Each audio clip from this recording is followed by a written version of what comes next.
So today I am recapping my experience at the AccountEx London 2022 conference. And I'm going to be talking about some of the major takeaways from some of the key presentations there that are going to help a lot of people move their business forward in a great way. So stay tuned.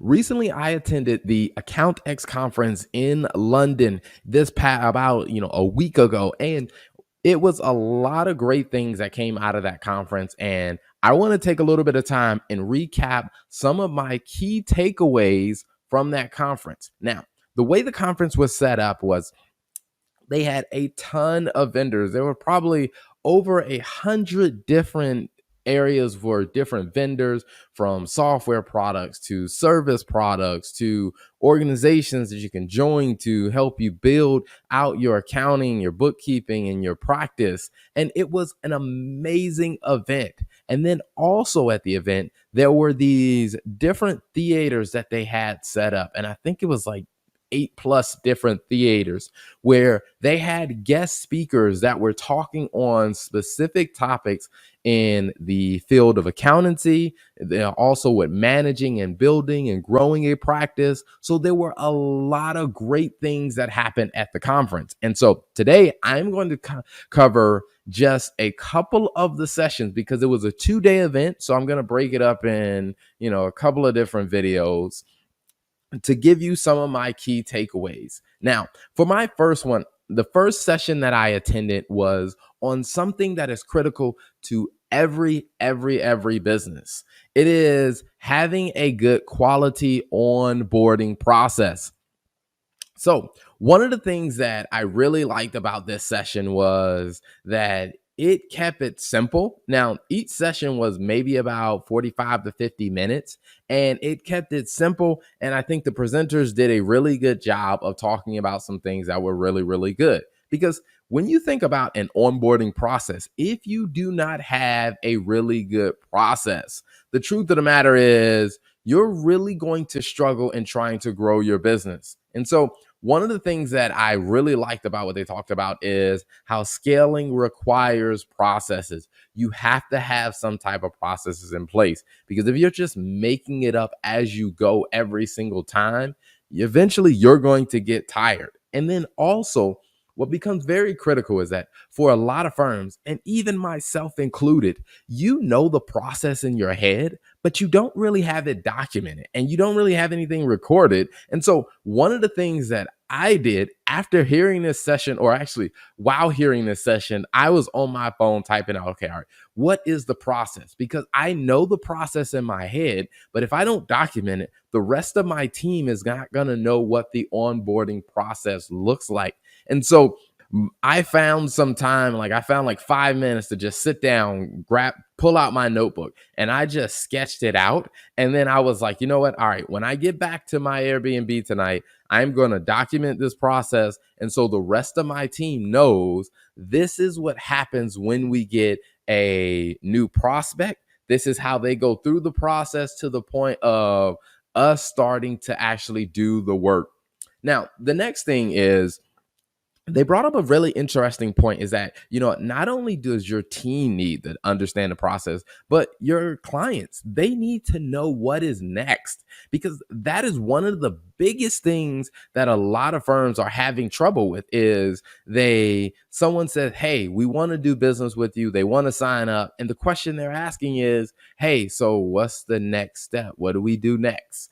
And if you don't really have clarity on that, it starts off a bad experience. I mean, to be honest with you, there are a lot of people who have left bad reviews because, hey, the onboarding process wasn't good. And some of the things you cover in the onboarding process are things like expectations, things like deadlines, things like requirements, things like who actually is going to be in communication with them. Like those are key things that you really cover in your onboarding process. Now, one of the things that a lot of people are really, really keen on is, hey, we can automate the onboarding process. The thing is, if you don't have a process, there is nothing to automate.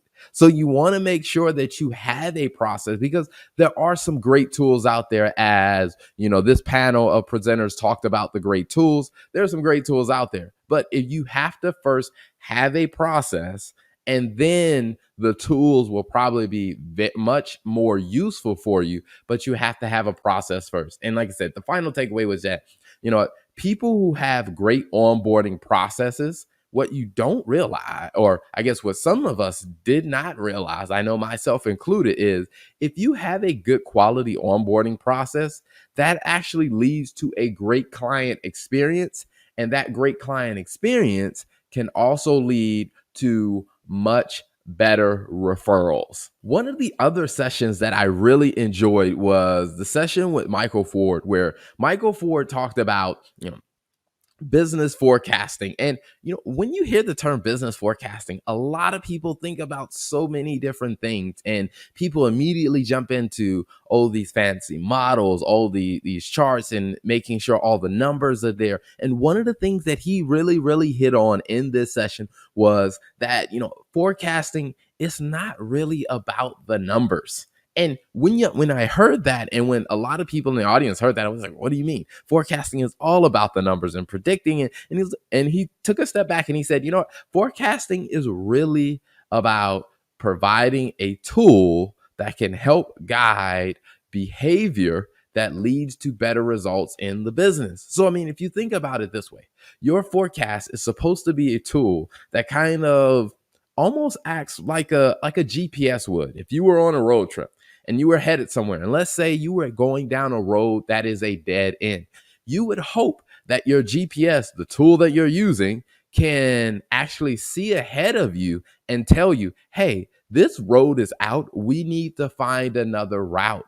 And so when it comes down to your forecast can be that tool if you approach it that way. Now, the challenge is a lot of people approach a forecast as just a mathematical exercise of, hey, well, we're just going to add 10% year over year. But when you really take a step back and say, hey, let's really dig into the operations, let's figure out what's going on. Like, what is our total addressable market? Like, how many clients do we have in the pipeline? And let's see realistically, what is revenue going to look like if we take this action, this action, this action? What does that lead us to?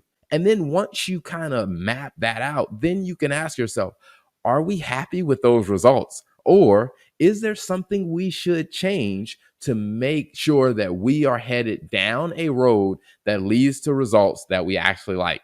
Now, one of the things that he also wrapped up with were the 5 core principles of financially successful companies. And I thought this was a really, really good wrap-up list that he shared, because what he talked about is, in his business of working with so many different companies, there's some common things that he's seen in financially successful companies. And here were a couple of the tips that he shared. I mean, and I'm not going to read through all of them, but I'm going to pick a couple of them that stood out to me. First one was commercial acumen. Now, one of the things that you really, really have to really understand if you are going to do a proper forecast of any sort for any business is you got to understand how the business works, how the commercial function works. Like, the going from prospect to actually recognizing revenue, like how does that process work? And not only that, also is how does the business actually make money? Like,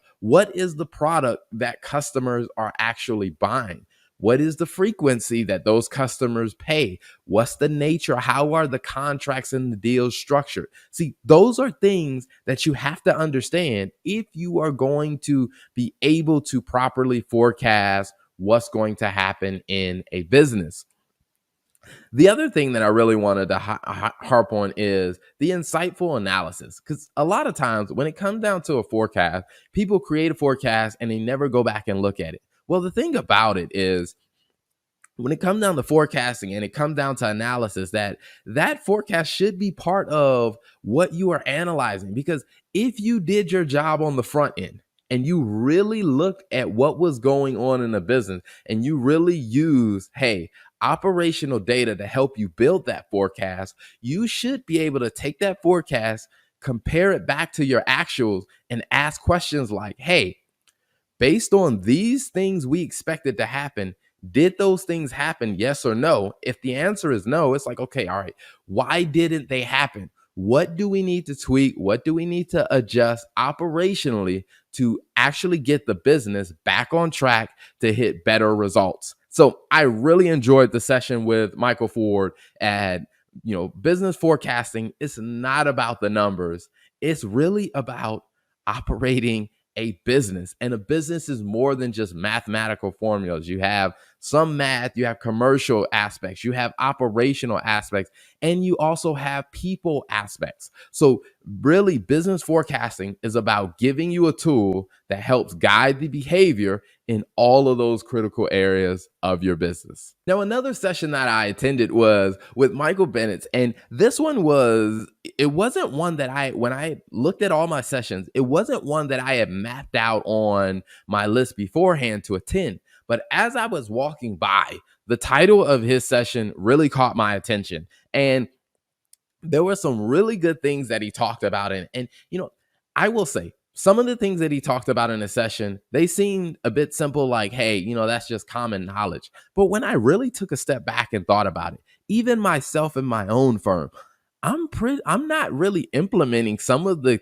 key things that he reminded us of. I mean, I think from the start is that when you're running a firm, whether it's a bookkeeping firm, a CFO firm, a tax practice, or any kind of business, is that you are there to add value to your clients, meaning you're there to either solve a problem or you're there to help them move into a new opportunity. You're there to help them grow. You are there to provide them with something that they value more than the money that they are paying you. So if you can add more value than you cost, you will be in a win-win situation. Now, the challenge about that is most people never do something that Mike mentioned was about, kind of having these value reviews where you actually take time and really look and say, okay, all right, let me look at client A. What value have we actually delivered to this client?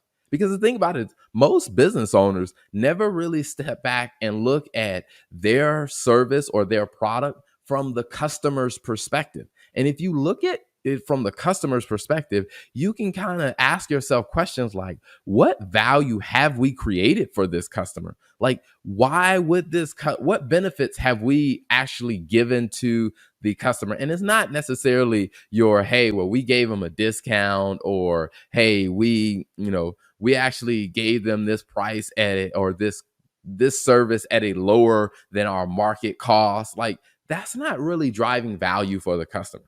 When you look at what drives value for the customers, you look at what are their objectives? What do they care about? Like, what is going to help them get closer to their goals? And really asking yourself, how have we actually impacted those things that are important to the client? And then not only that is, your clients are consumed with a ton of different things on their own plate, a ton of different things that they're trying to figure out in running their own business. So sometimes your clients need a little help or need a reminder from you of, hey, here's what you hired us to do, or hey, here's some of the problems that you were facing when you hired us. Hey, here are some of the great things that we've done to help your business. Because if you don't remind your clients of the value that you are delivering, your clients are consumed with a ton of other things. They could easily overlook it, or they could easily not notice the value that you are delivering. But when you have a process, or you have a way, and preferably a simple way of reminding your clients of, hey, here's what we're doing, here's the value we're delivering, it improves the relationship between you and your client,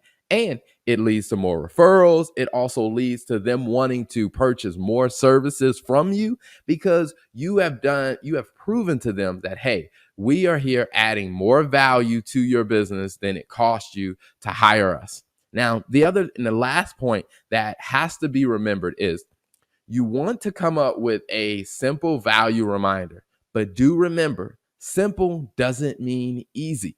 It is not always easy to find some way to communicate or demonstrate your value. Now, you want to make sure that it is simple so the client understands it, but that doesn't mean it's going to be easy for you to figure out a way to do it. But you have to invest the time and the energy to be able to come up with something, because the more you communicate value to your clients, the more your clients will refer other people to you. And also on collections, your clients will people pay who they like. And if you are adding value, your clients will be happy to pay you. And it also opens the opportunity for you to provide more services and more products to those clients. Now, this session was one that I was really looking forward to. Now, part of it is because my friend Martin Bissett, I actually had him on my podcast a couple of probably about now a couple months ago, and he and we were talking, and at the time I was just planning on taking a trip to Europe to visit some sites with my wife. She had some work stuff to do, and I had some business stuff to do. But one of the things that I really, really enjoyed is Martin told me about the AccountEx conference. And he said, hey, if you were going to be around, it'd be great to stop by. And so I made some arrangements in my schedule, and I said, hey, I'll be there. And and I am so glad that I did attend, because I met a ton of great people and got to attend some amazing sessions. And this is one of those amazing sessions where he and John Thompson really hit on what they call the 10 commandments of paid advisory work. Now, one of the very key things that I will say was a very big takeaway is that when it comes to advisory work, it is a word that a lot of people use. It is a word that is circulating through the accounting and finance industry a ton. But the truth is, a lot of people don't really understand, what does that word mean? A lot of people really don't have a simple definition for it. So I really like the way that John Thompson brought that point up, and he really simplified it, that, you know what? If you are going to offer advisory service, you better have a very simple definition on how to explain this to your client. Because just saying, hey, we provide advisory services, it means nothing to your clients if you cannot explain it in a simple way. And the truth of the matter is, if you don't know how to explain it in a simple way, you probably don't understand what it is yourself. And so you're definitely not going to get the most value out of that adding advisory services if you don't know what it means. Now, another thing that they brought up, and I'm not going to go through all 10. You're going to have to check out some of the content, and you're going to have to check out their speaking schedule to catch them at another event. But what I will bring up is something that Martin talked about when it came down to pricing, because pricing is one of those very, very critical areas for a lot of firms that are trying to figure out, like, hey, we used to just offer bookkeeping, or we used to just offer tax services. Now we're trying to move into advisory. But the thing is, how do we price it? Now, I will say, Martin gave me an amazing shout out from the stage where he talked about, some of the conversations he and I had about pricing. But I'm going to point the credit back to him of what he shared was an amazing way of breaking it down. And he shared this 3-part structure of really understanding, you have to understand, what's the price that you want to charge? Like, what's the market price that you want to offer the service at? Then you also have to understand, like, hey, what is your walk away price? Like, what is the minimum price that you can actually, or that you're willing to accept?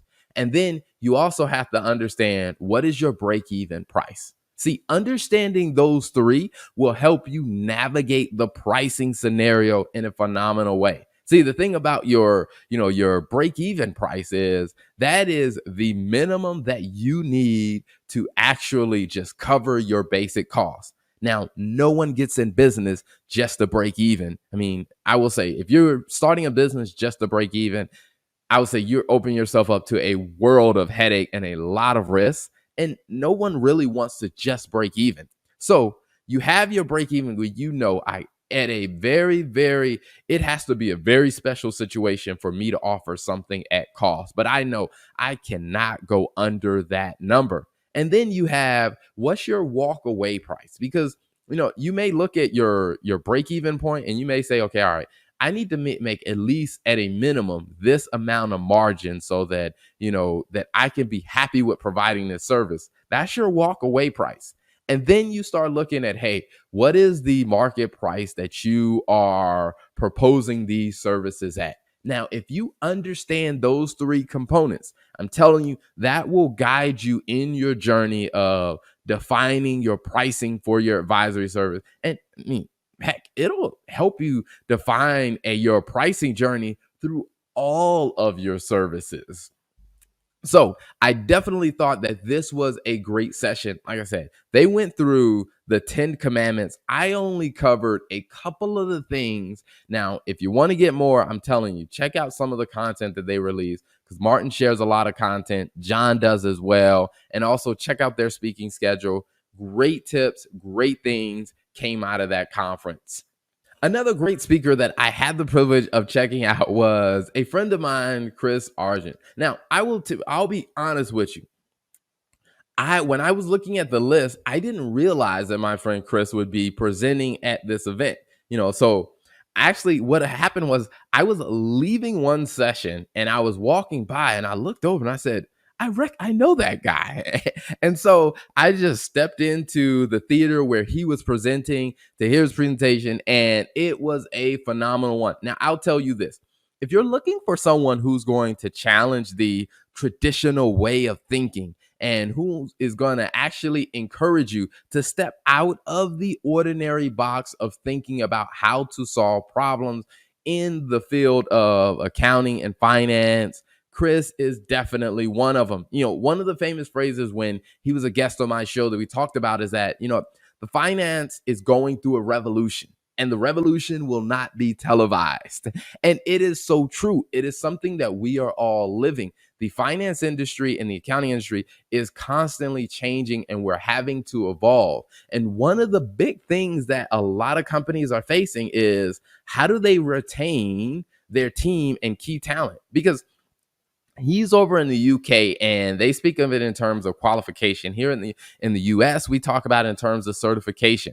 And one of the common trends in a lot of firms is people come out of college, they come in, they work for, let's say, those 2 years, they work long enough to get their qualification or their certification as a qualified accountant, or in the US, a certified public accountant, and then they leave and go elsewhere. Now, this is a very big problem for a lot of firms if more people are leaving than people that are coming in. Now, this becomes a problem because the talent pipeline starts to dry up, or the talent pipeline starts to get very, very complicated. And to be honest with you, right now in the US, we're going through a significant growth in, I guess there's a high demand for people who are qualified or who have that certification or who have that experience. So there's a premium on hiring people. And if you have to go through this cycle of constantly spending more and more money on recruiting and replacing talent, then it is going to be a very big burden for your business to have to keep going through that. Plus, it disrupts the continuity of your team. And so what I really liked is that Chris really hit on some very important topics in his session where he talked about some of the dynamics of the generation that is working. I mean, Generation Z, or for all of my friends in the UK or friends in Australia, Generation Z. I mean, that one always a new term for me to like wrap my mind around because I'm American and I'm used to saying Generation Z. But Generation Z or Generation Z, he talked about some of the interesting dynamics and some of the surveys and some of the key things that they're looking for as they are coming into the workforce and what actually makes them excited to stay. Now, I'm not going to recap his entire session or his entire presentation, but there's one point that I really wanted to hone in.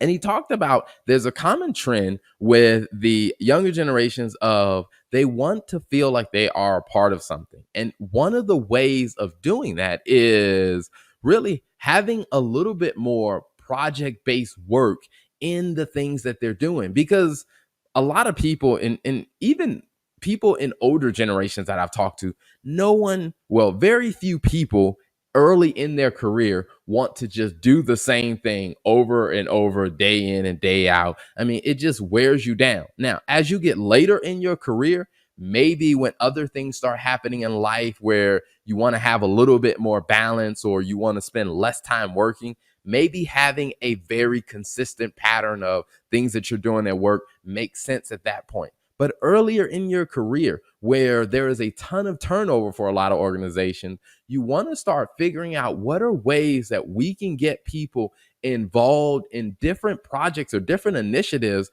that are going on in the company, and is not having to be like their day-to-day job. Like this is the only thing that they do, the only thing that they focus on. And these things don't have to be just like a bunch of extracurricular activities. These things could be projects within to help the business. I remember when I was a director of finance for a tech company, one of the things that I tried to do with my team is really find, hey, what were some projects that we needed to work on? Like, what were some projects we had to do with the commercial finance, commercial team to really support finance and say, hey, here's a project. We need to create this type of tool, and allowing people on my team to interact and work with the commercial team and the sales team on creating those tools and those resources. It made them feel like, hey, I'm not just doing the ordinary day-to-day stuff in my job. I have some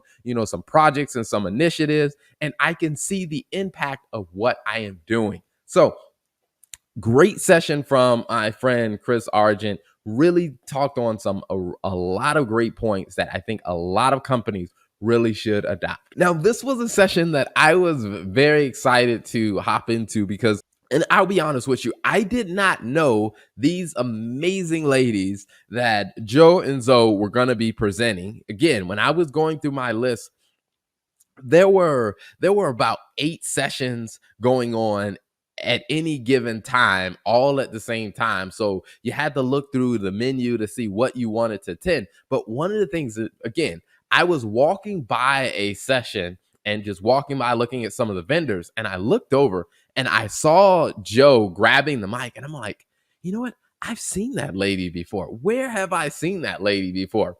And then it clicked. It's like, oh, I've joined some of the conversations that they've had on some of their podcasts or some of the content that they've created. I'm like, that's where I know her from. And so I sat in on this session, and I'm telling you, a phenomenal session from these two ladies. Like, these two ladies know the business of bookkeeping. If you are looking to really scale your bookkeeping, or if you're looking to get into bookkeeping, you want to understand, like, hey, is bookkeeping the right fit for me? These ladies put out a lot of great content. They have an amazing podcast, and they have an amazing free Facebook group that people can join, people can learn, people can get concepts, and they did an amazing job in their session. Now, one of the things that they did is they broke down their entire session into one acronym, and it is cardiac. And they went through each letter of that word and talking about how this has an impact on how you approach your business. Again, I'm not going to recap their entire presentation, but one of the things that I will say is the very, very first point, and this one is, it may seem obvious to a lot of people, but from a ton of bookkeepers that I have talked to and a ton of accounting professionals that I've talked to that have either left a professional career and wanted to start their own business, they tend to get this first one horribly wrong. And that is the client, is being able to have a focus on the client. Because the thing about, when it comes down to accounting and finance professionals is that most of them were trained and are used to working for another company, which means they have a mindset of focusing on the tasks that they need to do. Most accounting and finance professionals didn't have a job where they had to directly interact with the client. Their job was to focus on doing a task. Now, when you come to starting a bookkeeping business, an advisory practice, a tax practice, your job is not to focus on getting this technical task done. Your job is to focus on delivering value to the client. So it is a mental shift that a lot of people have to go through of thinking from the perspective of the client and focusing on, hey, how can I help the client? And not so much, hey, how can I just get these bookkeeping tasks done? How can I get this reconciled? It's how can I support what the client is doing? And part of me supporting that is getting the technical work done. But my focus is not how do I get the technical work done? My focus is on how do I support the client?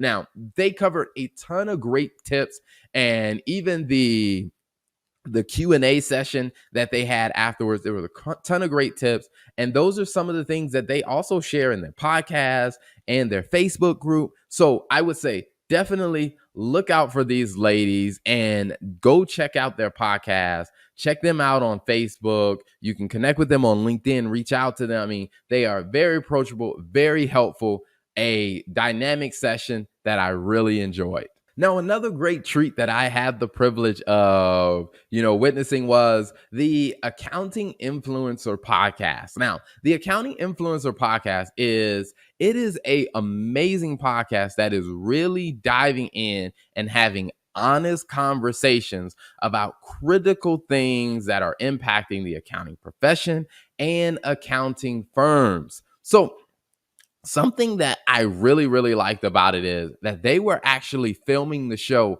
live from the AccountEx conference. So they had a special room, so the help with the sound and the lighting dynamics, and they had a special room that was on the second floor of the event where you could see the event, where you can look out the window, see the event happening. But in that room, there were some phenomenal conversations, and I had the privilege of being asked to be a guest on that show during the event. And I will say it was a great experience, not only just to, for me to be on the show, but even to hear some of the other speakers that were in the room, like some new friends that I met that were also in the room. It was phenomenal to hear what they had to say. It was phenomenal to hear what they had to share, and also to witness something that I didn't expect it, but it was amazing. It was funny. It was comical. It was a great time. Is the swag off, where they really went through a lot of the different gifts and the different things that the vendors on the floor were giving out to all the guests. Because, I mean, let's be honest, a lot of people do show up to some of these events because you're going to get free cool stuff from all the different vendors that are there. You're going to learn about them. But one of the things that, that it really showed is that, that the accounting events aren't just about hey, come and just get a ton of, lectures, but it's also about fun and connecting with different professionals and really understanding and learning from one another, because there was a ton of collaboration amongst the different vendors, and they really talked about it on the show. Now, what I also want to point out is on the Accounting Influencers podcast, they talk about topics that are very, very critical to not only the accounting profession and what the accounting profession is doing, but also things that are shaping the future of the profession. And that is something that a lot of accountants in the past, we have been very, very behind the eight ball on actually figuring it out. Because, if we're going to be honest, the accounting profession has been one that has historically been in the background, getting things after the fact, looking at what happened yesterday and trying to report out what happened last quarter or what happened last month. But there are a ton of things that are happening, like things like new technology that is coming into place that is forcing the accounting profession to come from behind the scenes and pushing the accounting profession closer to the front line. And that is a phenomenal thing that we all need to be closer to the front line of every business. And on the Accounting Influencer podcast between Martin Bissett and Rob Brown, they are talking about the great tips, some great insight, great things that you and I both need to be aware of. Now, I definitely could not wrap up my recap or my experience of the AccountEx conference in London that I attended last week. I could not wrap it up without acknowledging some of the amazing new friends that I met, because there were some phenomenal people that I had the privilege of meeting. I mean, starting from the left, with Caroline Hobden, amazing leader, as she took the helm this year in really pulling off this event, coordinating. And it was a ton of work. There were hundreds of vendors there. There were thousands of people who attended. This event is Europe's #1 accountancy and finance expo. And she and her team did an amazing job. So it was a pleasure to be able to meet with her and talk with her. And I think just the fact that in all of the chaos going on, she took time to make sure that we stopped and we had a conversation. And she thanked me for making the trip over from the US to attend the event. And I am very appreciative to that. And she also introduced me to another new great friend, is Stephen Dempsey. Stephen is the Canada GM for their company, and he is going to be working in bringing AccountEx to Toronto. So November 30th through December 1st, AccountEx is coming to Toronto. It will be a phenomenal event, pulling together some of the leaders in the industry of accounting and finance, some of all the tech tools, the new vendors, as well as a lot of the professionals, pulling them together in Canada. So if you are in accounting and finance and you are in Canada, you need to make your way over to Toronto on November the 30th through December the 1st. Now, some of the other amazing people that I had the privilege of meeting in Zoe Lacey Cooper. Now, Zoe, she is amazing and phenomenal, because this was AccountEx's 10th year of operation. Well, Zoe was the mastermind, and she was the queen of the ceremony for all of from the beginning years to now, to where she really helped build the AccountEx to what it is today, of coordinating and bringing that together. And she's also a phenomenal comedian. I really enjoy the swag off that she did on the Accounting Influencer podcast. If you haven't seen the video of that, the live that they did from that, you should go back and check out that swag off that she did. And her partner in crime for that swag off was Andy North.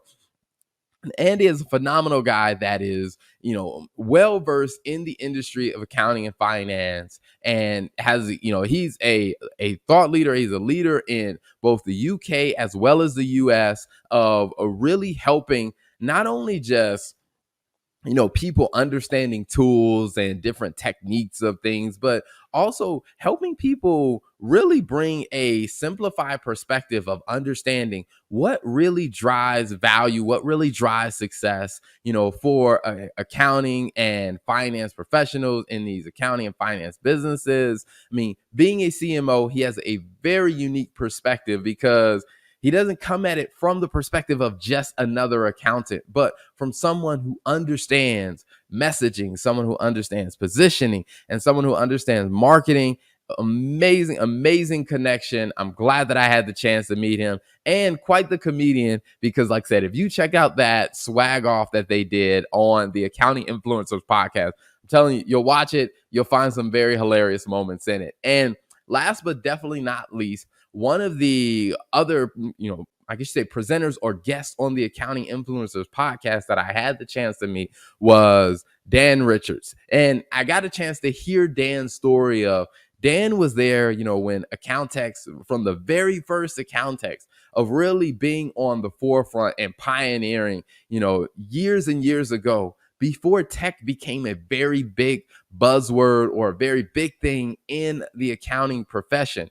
Dan was a pioneer on the forefront and working on creating applications to helping firms really simplify and improve their technology stack and their technology performance when it came down to accounting firms really making a huge impact of really growing and changing the game when it comes down to, applications and technology for accounting firms. So definitely thank you to all the great friends that I had the privilege of meeting. So, in conclusion, when I think about the amazing experience at the AccountEx London 2022 conference, there are some great things that I can say. Overall, I will say is I think the conference was a great one with having so many vendors. Now, I was surprised of the number of vendors that were there. I mean, there were literally over 100 vendors that were there displaying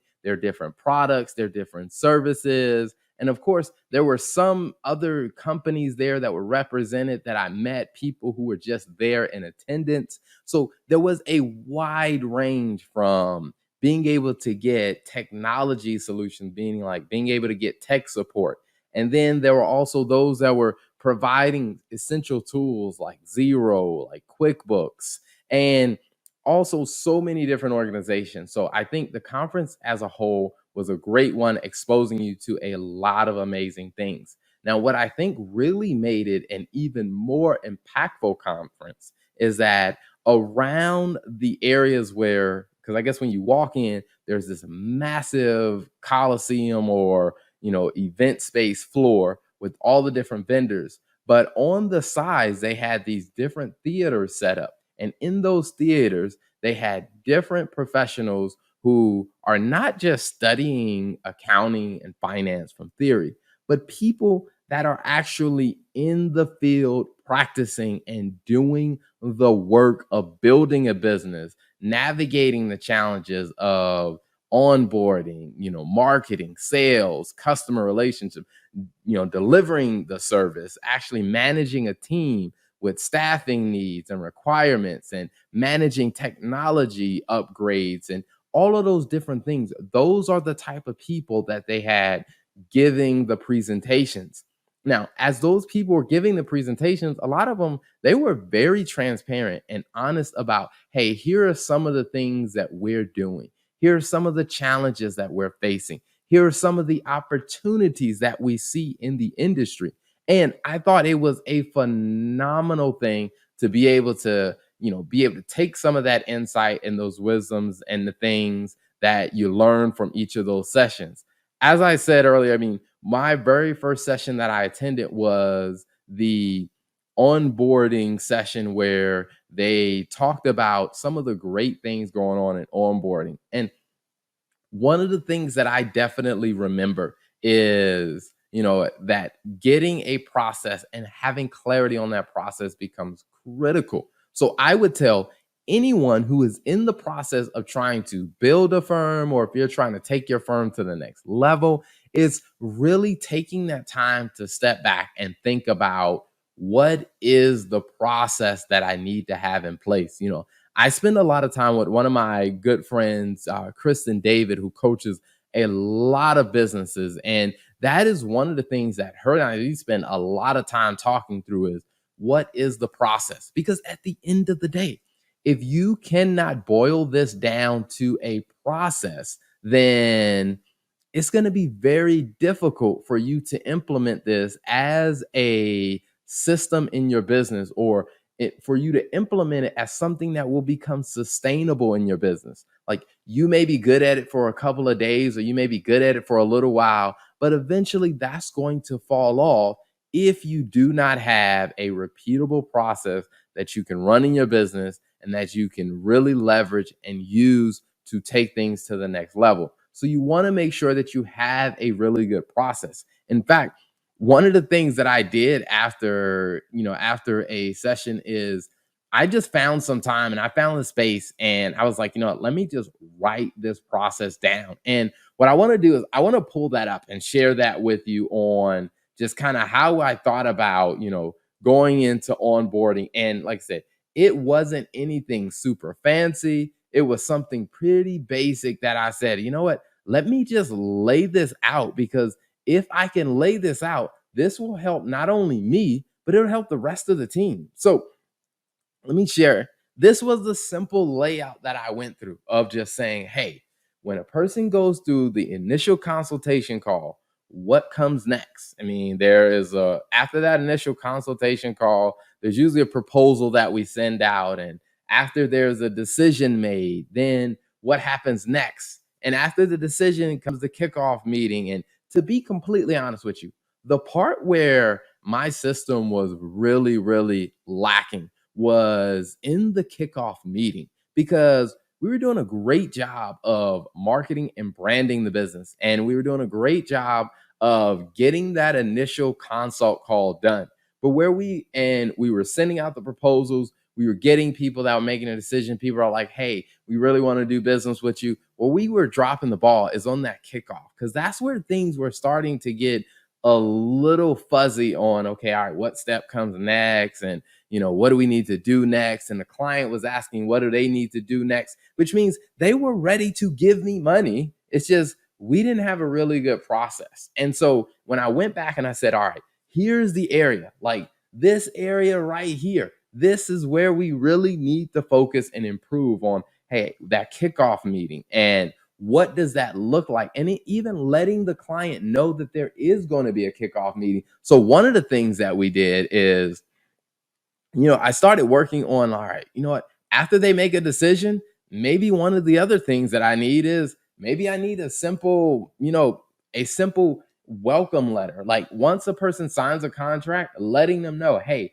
here are the next steps. Here's what is coming next. So the client then starts to know, hey, what's next in the process, what's coming up. And what I will say is, as I started to do that, it really started to make a difference. And now the next thing that we're working on is creating a checklist within our team so people know as I'm taking someone through that kickoff meeting where we're going to be setting objectives and we're going to be creating a system integration, making sure that we have access to all their systems. And these are some of the things that were critical things that we need to make sure that we get. And we'll continue to add on to this process. But what I realize is by just taking 5 minutes to jot this process out, it really helped really start to bring things into a clear picture for the team. Because while I was at the conference,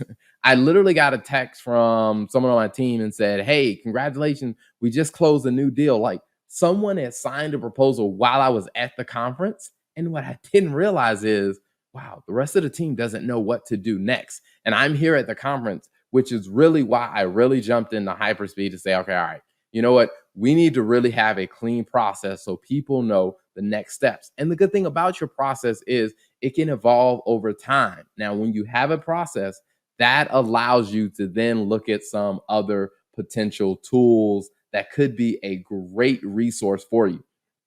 So I say all that to say, I mean, that was probably one of the pieces that was a very, very impactful one for me at the conference. And I think the other thing is just being there and meeting so many amazing people, hearing the stories of what people are dealing with, what people are working through, what people are trying to learn. I mean, there was a ton of great insights that were shared. And as you start to go to conferences or events, one of the things that I would advise anyone, if you go to any AccountEx event, is before the event, they usually lay out what the schedule is going to be. Is take some time and look at what are the sessions that you would like to attend. What are the different areas that you need to work on in your business? And really map out like, hey, this session starts from 10 to 10:45. I'm going to go to this session. I'm going to go to this session. I'm going to go to this session. And another helpful tip that I think would be phenomenal is one of the things that I did before the show, and I'm definitely going to do this before any conference that I go to, is I looked at who was speaking, who were the lineups, whatever session I wanted to go to. I went to LinkedIn and I found the speaker for that presentation. I found them on LinkedIn. I sent them a message and said, hey, I'm looking forward to attending your session at the XYZ conference. See you soon. Now, one of the things that did is after each session, when I went up and I spoke to them and I thanked them for the session, or I started a conversation with them, they were like, oh, yeah, you're Terrell. We just connected on LinkedIn. And it sparked up a conversation that allowed me to be able to ask some additional questions that I had for things that I needed to know to help take my business to the next level. So that is my recap on the AccountEx conference. Would I recommend it for other people? I would say definitely yes. Now, the great thing about AccountEx is they are bringing the conference to more places than just London.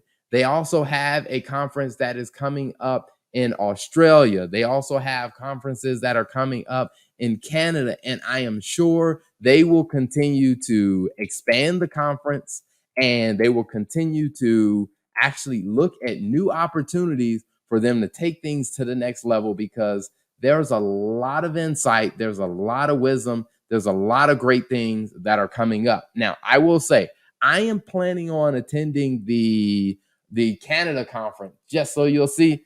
I'm planning on attending the Canada conference. It is in Toronto, Canada. It is November the 30th through December the 1st, because I think there's a lot of great insights and a lot of great things that happen when you get in the spaces and you really start to interact with people. You start to hear about the real challenges, the real opportunities, and it can open up new doors for you. So definitely thank you so much for tuning in to this episode.